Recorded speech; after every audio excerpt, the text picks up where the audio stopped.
Cette question parce qu'ils ont vu avec les Jésus Samarie, Galilée, Jérusalem. Depuis que tu as quitté la maison, vous savez, dans la Bible on dit depuis que la vie des disciples, depuis qu'ils ont reçu Christ, depuis qu'ils ont accompagné Christ, on ne dit pas que là où Pierre est retourné voir ses enfants, sa femme, là où Pierre est allé voir ses oncles, il y en a pris, c'est Galilée, Jérusalem.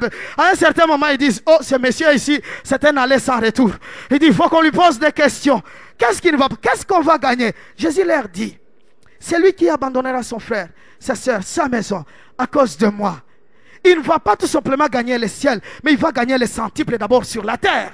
Il va gagner les centuples sur la terre. Nous ne devons jamais servir Dieu en vain. Si tu sers Dieu en esprit et en vérité, sache qu'il y a un 100% de retour là-dedans. Et 100% de retour. Au-dessus de ces 100%, il y a le ciel qui est là. C'est la raison pour laquelle le service de Dieu est très important. Je le donne plus que d'importance qu'un autre service dans le monde. Parce qu'ici sur la terre, tout ce que je peux avoir les avantages, ce sont les avantages terrestres. Il n'y a aucun avantage céleste. Dans tout ce que nous allons dans nos bureaux, il n'y a aucun avantage céleste. Mais chez Dieu, il me bénit ici et il me bénit encore là-bas. C'est ce qui est important. Quand un chrétien comprend servir Dieu, c'est quoi? Tu ne vas même pas lui dire. Pas même d'orgueil. Il n'y aura même pas d'orgueil. Parce que je sais celui que je suis en train de servir. Parce que quand je ne le sers pas, je suis en train de perdre des points. Je suis en train de perdre mon salaire. Tout simplement, je dois investir dans l'œuvre de Dieu. Je dois investir dans l'œuvre de Dieu. C'est ce qui est important. Pour réussir cette année, il faut servir Dieu. Ne sers pas les hommes. Il faut servir Dieu. Il faut se dire, Dieu, je vais te servir. Et laisse-moi te dire, servir Dieu n'a jamais été facile. N'a jamais été facile. Tout simplement. C'est le travail le plus difficile qui puisse exister. Ça n'a jamais été facile. Mais ceux-là qui ont, la Bible nous dit dans le livre d'Apocalypse, ceux-là qui arriveront jusqu'au bout, c'est ceux-là qui auront la couronne. C'est ceux-là qui auront la couronne. C'est quelque chose de très important. Servir Dieu n'est pas facile, mais c'est un privilège. C'est un privilège. Je dois le servir malgré les difficultés. Je dois le servir malgré les circonstances difficiles. Je dois continuer à le servir parce que je suis en train de le servir, pas pour les autres, mais pour moi et pour mon âme. Il faut servir Dieu. Et quand tu fais ça, et quand Dieu te voit que tu le sers avec sérieux, il ne va pas te laisser. Il va te laisser aujourd'hui, demain, mais le lendemain, tu seras le plus béni. Sache très bien qu'il n'y a jamais eu de retard en Dieu. Il n'y a jamais eu de retard. Ceux-là qui le servent, ils ne seront jamais déçus. Il faut servir Dieu. Ce qui est important pour cette année. Troisièmement, investir dans le royaume de Dieu. C'est une condition très importante. Investir dans le royaume de Dieu. La dîme est un droit de Dieu. La dîme est un droit de Dieu. Moi, je donne ma dîme. C'est un droit de Dieu. Tu n'as pas encore donné. Si tu donnes ta dîme, tu n'as pas encore donné. Parce que la dîme appartient à Dieu. La dîme appartient à Dieu. C'est lui qui donne, qui dit que moi je donne à l'église de l'offrande et de la dîme. Tu donnes encore. Là, tu commences à donner. Là, tu commences à donner. Si tu donnes ta dîme et ton offrande, tu n'es qu'un chrétien normal. Et pour commencer à donner, il faut aller au-delà de la dîme et de l'offrande. Mais qu'est-ce qui est important? Même les chrétiens ne donnent même pas leur dîme. Dieu comprend. Il n'a jamais compris. Il n'a jamais compris et il ne comprendra jamais. Il ne comprendra jamais. Il dit, donnez vos dîmes. Et si vous n'allez pas voir que je vais ouvrir les écluses du ciel, ce n'est pas ce que la parole de Dieu dit. Mais nous sommes là. Seigneur, ouvre. Il va ouvrir quoi? Il regarde dans le panier des dîmes zéro. Il ne va pas ouvrir. La porte reste fermée. La porte reste fermée.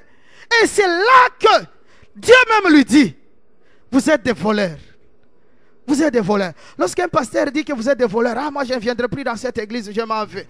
Mais Dieu dit que tu es voleur. Quel que soit là où tu vas partir, tu resteras toujours voleur. Parce que tu ne donnes pas ta dîme. C'est pas moi qui l'ai dit, c'est Dieu qui l'a dit. Et il dit, je vais maudire le reste de l'argent qui reste si tu ne donnes pas ta dîme. Beaucoup de chrétiens ne réussissent pas.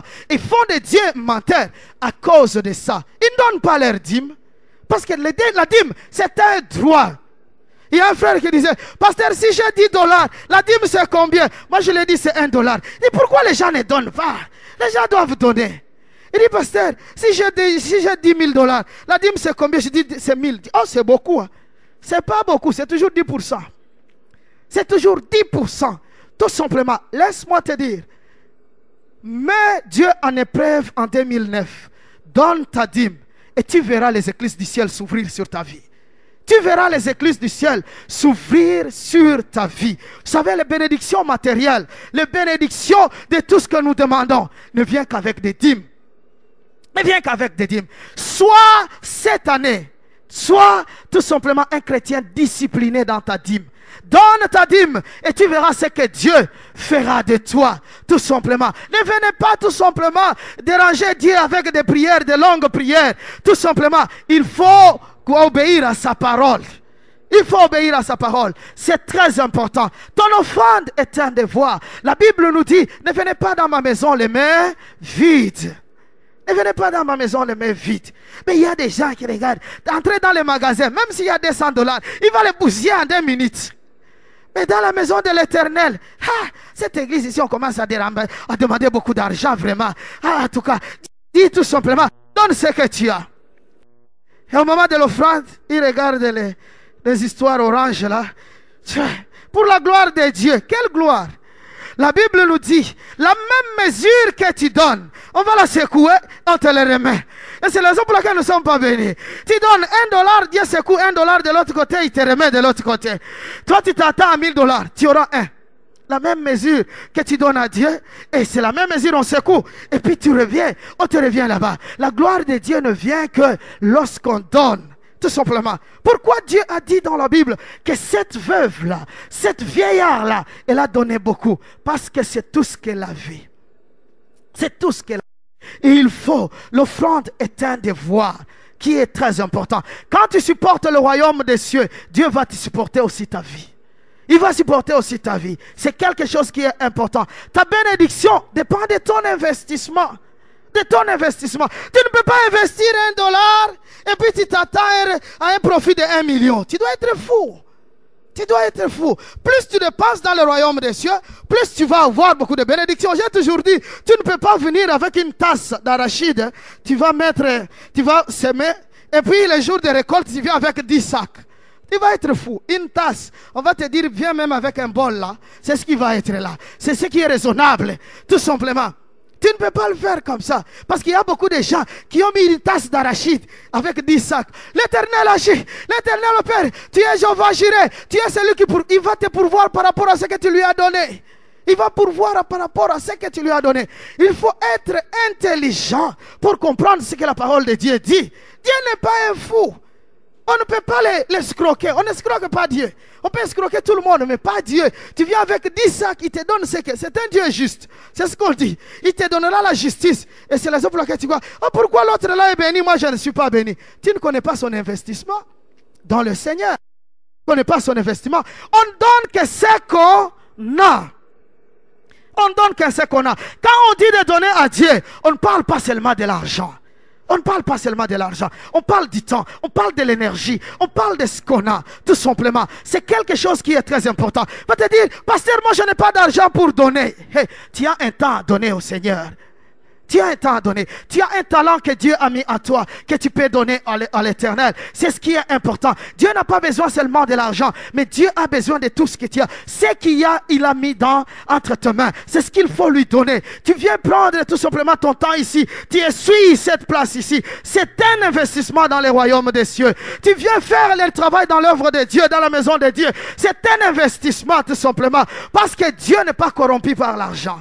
Vous savez, j'ai été en Afrique dans des églises où il y a des grands commerçants. Ils ne viennent jamais à l'église. Mais ils viennent, j'étais à Dubaï, je suis revenu, je vous donne $2000. Ah, gloire à Dieu. Ils ne viennent jamais à la prière. Dieu ne peut pas être corrompu comme ça. On ne peut pas corrompre Dieu comme ça. Tout simplement parce que tu as de l'argent. Dieu veut être glorifié. C'est ce qui est important.